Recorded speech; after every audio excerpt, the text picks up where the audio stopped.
Livro dos Monstros. Episódio de hoje: Monstro da Ferrugem e Sahuagin. Regras do D&D 5e. Uma produção RPG Next. Monstro da Ferrugem, ou em inglês Rust Monster, tem uma ilustração no Livro dos Monstros do D&D 5ª edição com a aparência de um inseto, um besouro, vermelho ou avermelhado. Só que ao invés de 3 pares de pernas, como os insetos, só tem apenas 2. Ele tem uma cara de monstro inseto, uma carapaça nas costas e uma cauda, um rabo cheio de escamas e placas de proteção, e na ponta parece ter assim, parece umas folhas, umas coisas meio, parece planta, coisa de inseto assim, sabe? Bem feião.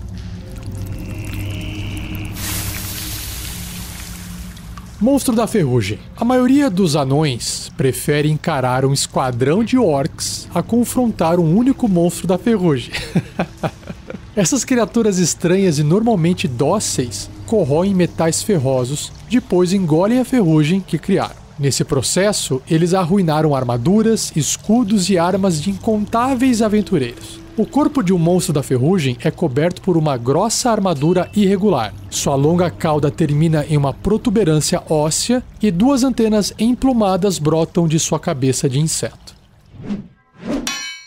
Catadores do subsolo. Os monstros da ferrugem vagam por passagens subterrâneas em busca de metais ferrosos como ferro, aço, adamante e mitral para consumir. Eles ignoram as criaturas que não estejam carregando tais metais, mas podem se tornar agressivos contra aqueles que estejam portando armas e armaduras de aço. O monstro da ferrugem pode farejar sua comida à distância, imediatamente correndo para a fonte do cheiro para corroer e consumir o objeto. No monstro da ferrugem, não se importa se a ferrugem que ele consome vem de um prego ou de uma espada. Os aventureiros podem distrair a criatura ao deixar objetos ferrosos para trás.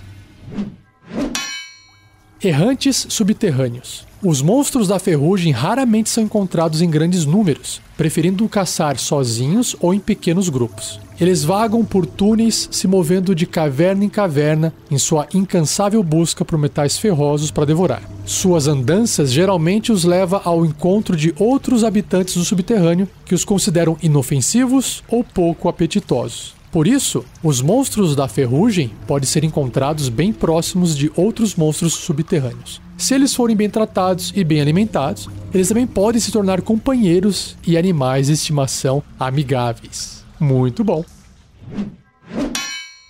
E para fechar a descrição do monstro da ferrugem, tem aqui um papelzinho, uma anotação feita à mão de alguém que escreveu o seguinte, alguém que teve uma experiência com o monstro da ferrugem. Abre aspas. Destruiu meu martelo, destruiu meu machado, destruiu. Colocou minha fé para testar aquele dia. Ah, colocou. Quem disse isso foi um tal de Brown Pedras do Trovão, um anão paladino de Dumatuin.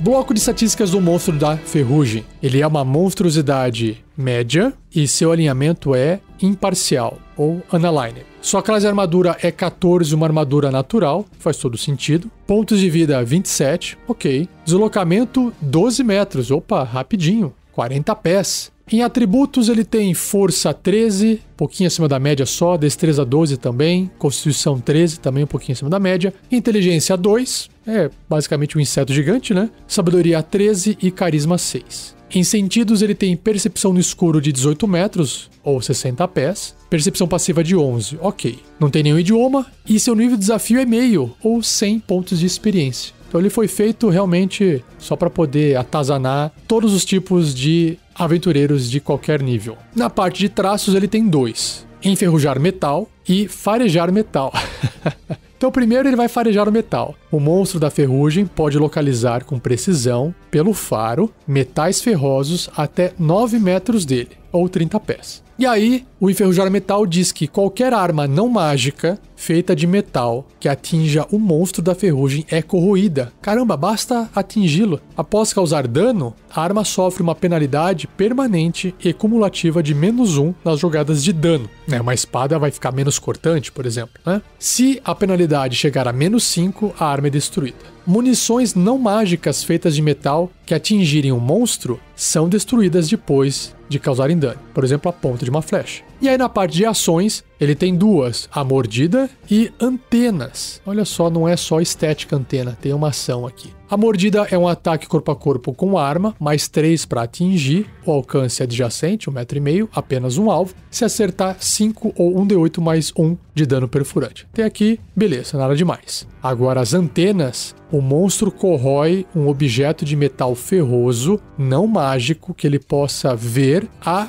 1,5 m dele. Se o objeto não estiver sendo vestido ou carregado, o toque destrói um cubo de 30 centímetros dele, que é o equivalente ao volume de um pé cúbico, ou 30 centímetros cúbicos. Se o objeto estiver sendo vestido ou carregado por uma criatura, ela pode realizar um teste de resistência de destreza com dificuldade 11 para evitar o toque do monstro da ferrugem, como se fosse uma reação de tirar o objeto de perto desse toque, das antenas. Se o objeto tocado for uma armadura de metal ou um escudo de metal vestido ou carregado, ele sofre uma penalidade permanente e cumulativa de -1 na CA que ele concede. Uma armadura reduzida a uma CA 10 ou um escudo que chegue a +0 de bônus é destruído. Se o objeto tocado for uma arma de metal empunhada, ela enferruja como descrito no traço Enferrujar Metal. Muito legal!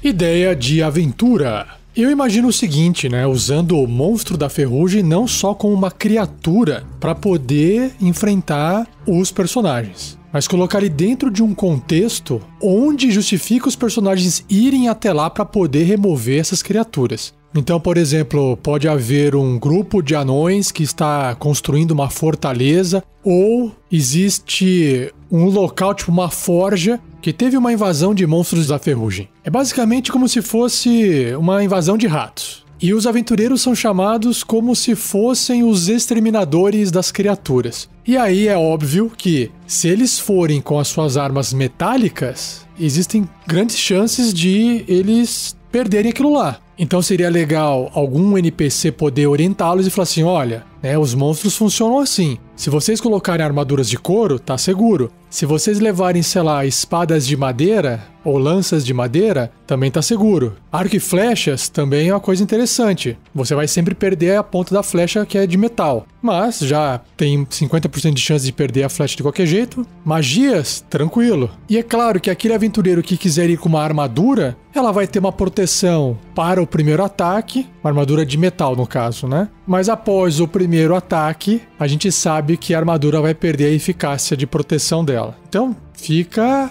na escolha do jogador para o seu personagem. E é legal porque personagens que são combatentes, que geralmente entram em conflito corpo a corpo, vão ter que pensar numa forma diferente de usar suas armas, né? Por exemplo, uma espada de madeira, ela passa a ser uma arma improvisada, ou você pode reduzir o dado do dano. Então, uma espada longa, que causa 1d8 de dano, ao ser usada como uma espada de madeira, ela passa a causar 1d6. Uma espada curta vai causar 1d4. E uma adaga de madeira, você pode concluir que ela não é resistente o suficiente para poder ser usada como arma. Ou, ao invés dela causar 1d4 de dano, ela causa apenas 1 de dano. É como se fosse dar um soco em alguém. E aí os aventureiros vão partir para esse conflito com essas criaturas, talvez com receio um pouco maior de não estarem tão bem armados assim. E aí é claro que, uma vez chegando lá, as criaturas estão lá vivendo a vida delas comendo metal, e com certeza,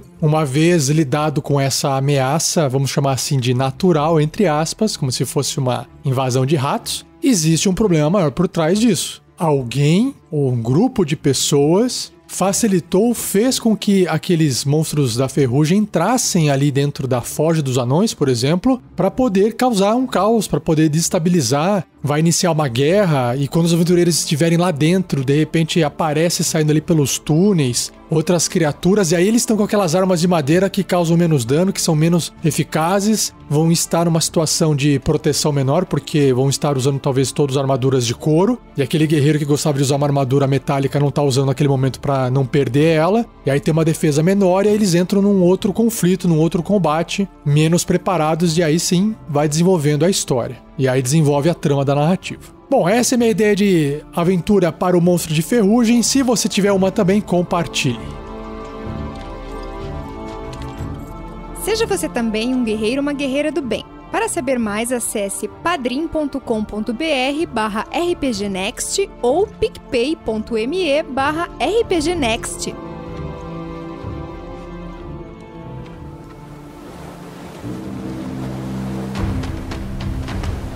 Indo agora para a criatura, o monstro Sahuagin, que são criaturas humanoides, ou seja, tem braços, pernas, tronco, cabeça, misturadas com peixe, só que de uma forma bem bizarra, que fica bem feio. Como o livro apresenta 3 tipos de Sahuagin, eu apresento a aparência deles individualmente. Começando então com o Sahuagin padrão. Tem uma ilustração de uma criatura humanoide misturada com peixe. Lembra também criaturas do conto Dagon, do Lovecraft. Então vamos começar pelo pé. O pé parece um pé de sapo, dedos compridos, com aquelas pelinhas que unem os dedos, que eu esqueci o nome agora. Uma pele lisa, toda verde. A criatura está vestida, mas ela tem um rabo comprido, daqueles peixes mais compridos, que quase que lembra uma cobra, né? Parece estar vestindo uma roupa estilo roupa de gladiador.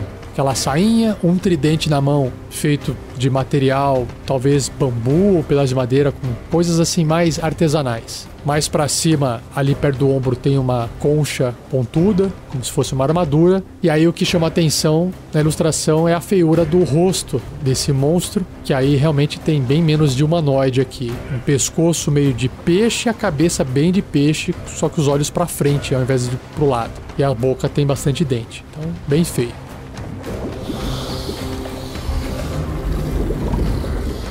Sahuagin. Pelas costas envoltas em névoa ou pelo crescente oceano interminável, um zumbido sinistro soou em uma concha, congelando o coração de todos que o ouviram. Esse é o som da trompa de caça Sahuagin, um chamado para ataque e batalha. Moradores costeiros referem-se aos Sahuagin como diabos do mar, pois o Sahuagin não tem qualquer compaixão, massacrando as tripulações dos navios e dizimando aldeias costeiras.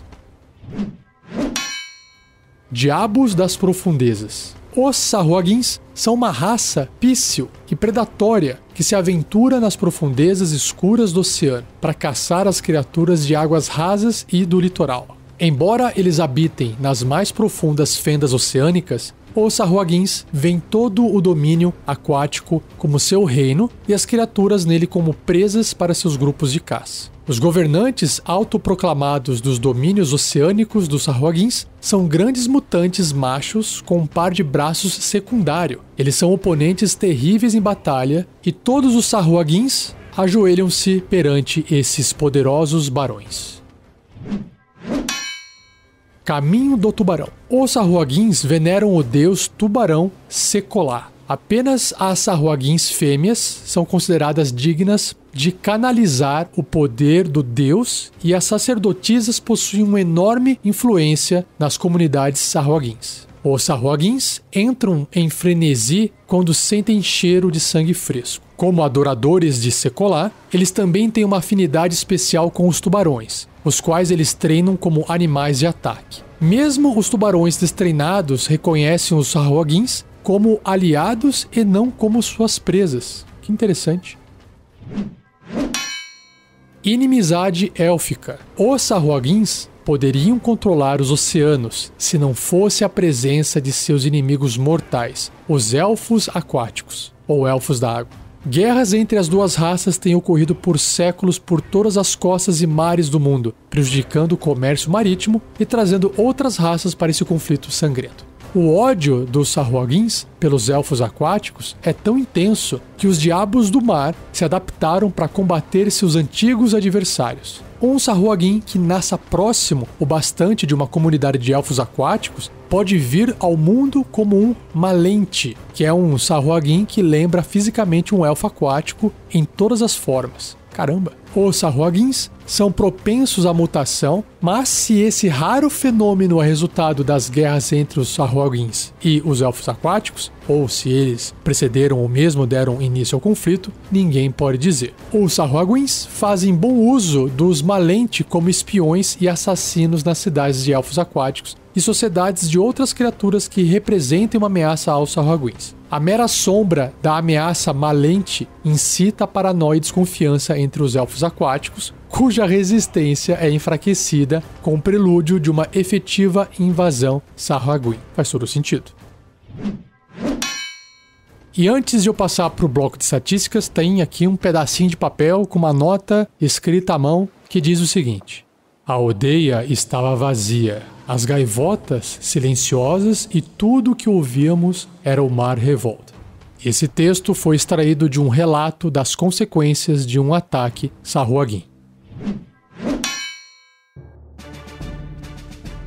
Então, apresentando o bloco de estatísticas de um Sahuagin básico, tradicional, ele é um humanoide médio, com a tag, o marcador Sahuagin, que é como se fosse a raça, e tem um alinhamento leal e mal. Sua classe de armadura é 12, uma armadura natural, então a descrição que eu fiz da ilustração daquela roupinha, que parecia uma armadura, é só uma estética mesmo cultural. Pontos de vida 22, ok. Deslocamento no solo 9 metros ou 30 pés e natação 12 metros, aí é mais rapidinho, 40 pés. Nos atributos ele tem força 13, um pouco acima da média, destreza 11, ok na média, constituição 12, um pouquinho acima da média também, inteligência 12, sabedoria 13 e só o carisma que é um pouquinho abaixo da média, que é 9. Tem um bônus de percepção mais 5 para as perícias, sentido, visão no escuro de 36 metros, 120 pés, a mais alta, a mais distante no caso. Percepção passiva de 15, idiomas, o próprio idioma deles, que legal, é o idioma Sahuagin. E seu nível de desafio é meio ou 100 pontos de experiência. Nos traços ele tem 3. Ele é anfíbio limitado, tem o frenesi de sangue e telepatia com tubarões. Que legal.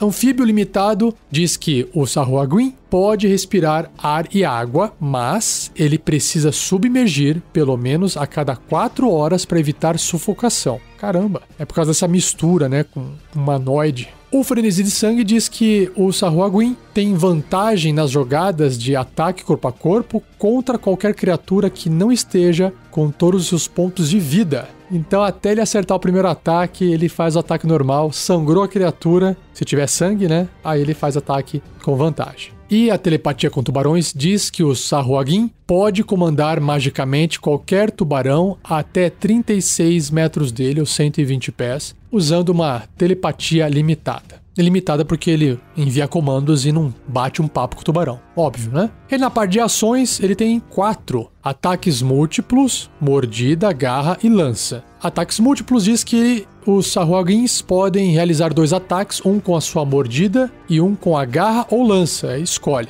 A mordida, a garra e a lança, os 3 são ataques corpo a corpo com arma. Os 3 têm mais 3 para atingir, apenas um alvo. A mordida é adjacente, 1,5 metro. A garra também, 1,5 metro adjacente. A lança também, uma lança não muito longa, então também adjacente, 1,5 metro. Se a mordida acertar, 3 ou 1d4 mais 1 de dano perfurante, assim como a garra, só que no caso da garra o dano é cortante. Já a lança pode ser também arremessada, também pode ser um ataque à distância. Se for à distância, ela pode ser arremessada até 20 pés ou 6 metros sem sofrer nenhum tipo de penalidade, até o limite de 18 metros ou 60 pés. Aí tem que fazer com desvantagem. Se for acima de 20 pés ou 6 metros. Se acertar a lança, dá 4 ou 1d6 mais 1 de dano perfurante. Então a lança é o que causa mais dano. Ou até 5 ou 1d8 mais 1 de dano perfurante se essa lança for usada com as 2 mãos durante o ataque corpo a corpo.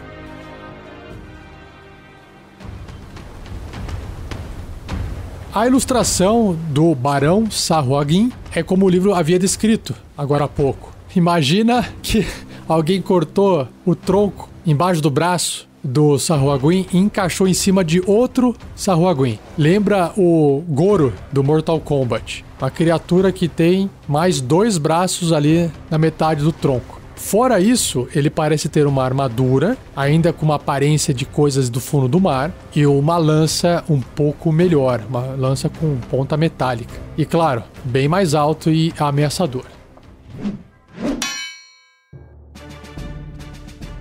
O Barão Sahuagin é um humanoide grande, também tem o marcador Sahuagin, leal e mal. Todos eles vão ser leal e mal e ter essa mesma tag. Tem uma classe armadura 16, justamente por causa do peitoral que ele veste, que é o breastplate. Pontos de vida 76, deslocamento 9 metros, 30 pés, e natação 15 metros, 50 pés. Em atributos, força 19, já ficou bem mais forte. Destreza 15, constituição 16, inteligência 14. Caramba, é bombadão. Sabedoria 13 e carisma 17. Todos os atributos acima da média e alguns bem mais, né? Testes de resistência. Ele vai ter destreza mais 5, constituição mais 6, inteligência mais 5 e sabedoria mais 4. São os bônus. E perícia, percepção mais 7. Em sentidos, ele tem visão no escuro de 36 metros, assim como todos da mesma raça, né? Que é aquela visão no escuro de 120 pés. Percepção passiva de 17. Nossa, uma boa percepção passiva. Idiomas o mesmo deles, né? Sahuagin. E seu nível de desafio é 5 ou 1.800 pontos de experiência. Ele também tem os mesmos traços, que é anfíbio limitado, que ele pode respirar ar e água, só que tem que pelo menos dar uma respirada no ar a cada 4 horas. Também tem o frenesi de sangue, que quando a criatura estiver sangrando ele vai ter vantagem em fazer ataques corpo a corpo. E também a telepatia com tubarões, que é aquela telepatia limitada, para poder controlar as criaturas. Em ações ele também tem ataques múltiplos, usa mordida, usa garra e usa um tridente ao invés de uma lança. Ele realmente é um Sahuagin bombadão. Em ataques múltiplos, então, ele realiza 3 ataques, um com a sua mordida e 2 com as suas garras ou tridente. Então, as 3 ações são ataques corpo a corpo com arma, mais 7 para atingir, todos eles são de alcance adjacente, só que se a mordida acertar, vai causar 9 ou 2d4 mais 4 de dano perfurante. Se a garra machucar e acertar, vai causar 11 ou 2d6 mais 4 de dano cortante, então a garra causa um dano maior do que a mordida, mas em vez de ser perfurante é cortante. E o tridente também pode ser usado como arma à distância, igual a lança, 6 metros barra 18 metros, 20 barra 60 pés. Se acertar, vai causar 11 ou 2d6 mais 4 de dano perfurante, ou 13, que é 2d8 mais 4 de dano perfurante, se usada com as 2 mãos durante ataque corpo a corpo. Então, o Barão simplesmente é uma versão bombada do Sahuagin normal.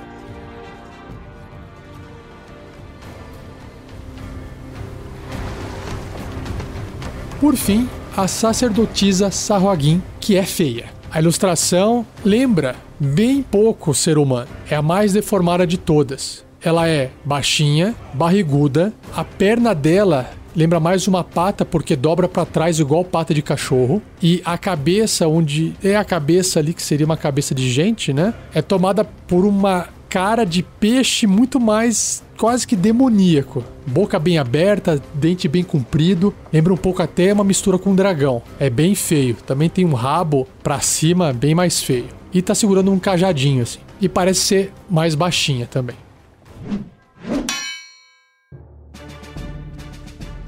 E vamos ver o bloco de estatísticas dessa criaturinha aqui, dessa sacerdotisa. Ela é uma humanoide média, leal e mal, com a marcação Sahuagin. Ela tem uma classe armadura 12, uma armadura natural, pontos de vida 33, deslocamento 9 metros e natação 12. Então até aqui ela é bem parecida com o Sahuagin padrão, só muda os pontos de vida, que é um pouco mais alto. Nos atributos, força 13, destreza 11, constituição 12, inteligência 12, sabedoria 14 e carisma 13. Então ela não é tão forte assim em termos de atributos, se comparado com o Barão. Aí ela tem bônus nas perícias de religião, mais 3, e percepção, mais 6. Em sentidos, mantém o padrão da raça, visão no escuro de 36 metros, e ela tem percepção passiva de 16. Idiomas Sahuagin. Nível de desafio 3 ou 700 pontos de experiência. E aí também ela tem os mesmos traços da raça. Anfíbio limitado, que eu não vou repetir, frenesi de sangue e telepatia com tubarões. E tem um traço a mais, que é o traço de conjuração. A Sahuagin é uma conjuradora de 6º nível. E aí, sua habilidade de conjuração é a sabedoria, com uma CD de resistência de magia 12, com mais 4 para atingir com ataques de magia. E ela possui as seguintes magias de clérigo preparadas. Ela tem truques que ela pode fazer à vontade de orientação e taumaturgia.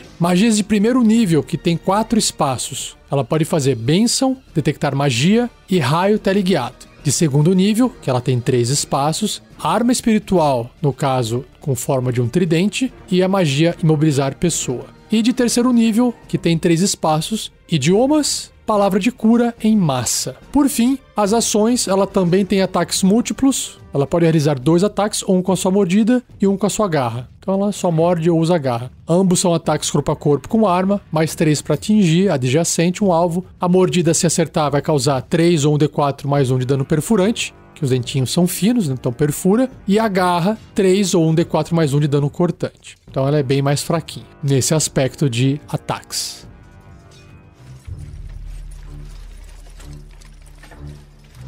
Ideia de aventura. Bom, o livro aqui já descreveu várias opções. Essas criaturas são quase que bárbaros da água, né? Então, enquanto você tem, sei lá, um elfo da floresta na terra, tendo conflito talvez com uma tribo de bárbaros, na água vai ser os elfos das águas contra esses bárbaros, entre aspas, da água, que são os Sahuagin. Mas o mais interessante é justamente ter um conflito que vai ficar ali naquele limiar entre a água e a terra. Eu acho que isso que vai ser legal. Então, os aventureiros estão numa cidade portuária ou numa vila, pescadores, e por algum motivo, por alguma ação, que talvez possa ser a pesca daquela cidade começou a ir mais pro fundo ou mudou de sentido por causa das correntes marítimas, e agora eles começaram a se aproximar da tribo, do local em que vivem esses Sahuagins, e começou a dar problema. E aí o problema piorou quando talvez eles descobriram que elfos da água apareceram na região para poder dar um suporte e repelir essas criaturas, quando na verdade não resolveu nada, só piorou. Eles juntaram forças e aí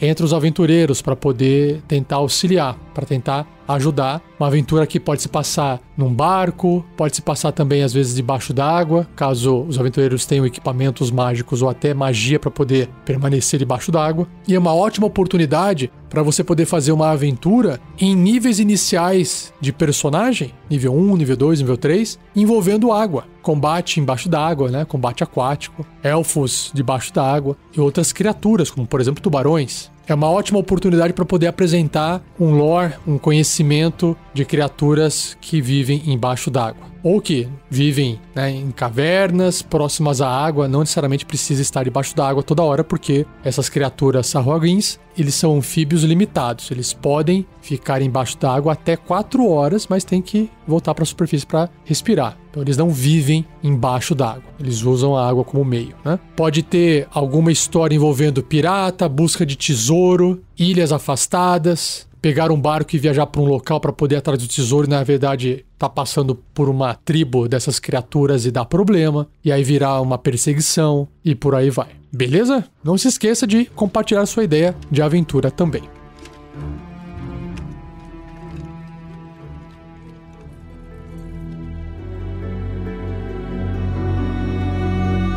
E assim eu encerro mais um episódio do Regras do D&D 5e. Espero que você tenha gostado. Compartilhe para poder ajudar. Deixa um like, se inscreva no feed, no programa ou no canal, onde você estiver ouvindo. Agradeço ao Gleico Vieira Pereira por mais uma edição fantástica. E se você ainda não fez, convido a visitar nossas redes sociais. Estamos no Facebook, no Twitter, Instagram e YouTube. Basta você digitar RPG Next no Google que você vai achar. E não perca o próximo episódio, onde irei apresentar mais 2 monstros, as salamandras e o sátiro. Beleza? Então é isso. Muito obrigado, um abraço e até o próximo episódio.